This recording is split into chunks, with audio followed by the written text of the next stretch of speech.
at køre ham lidt mere i volden, Mathilde. Og hvad siger han til sådan en det? Det er det, vi siger.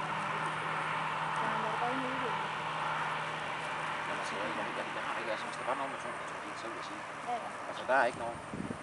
Vi har rent ture med ham, og han har været ude, jeg tror, vi har rent skovtur på ham 10, 12, 15 gange. Vi krydser Grenevej, han kører bil, og han siger frem så her.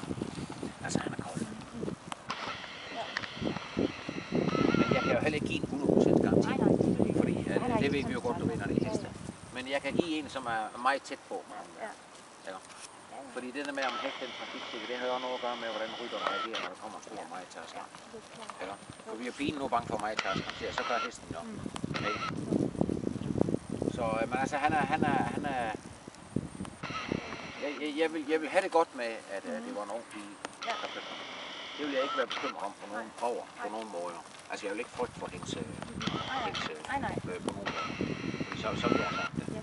Fordi at det der med at sælge heste til folk, du ved, man har alligevel i en eller anden form, så har man stor ansvar. Man skal lade være med at feje noget under tæppet, fordi i sidste ende der er det liv og lemmer, der står på stedet. Ja, selvfølgelig. Ja. Men det er vigtigt. Ja.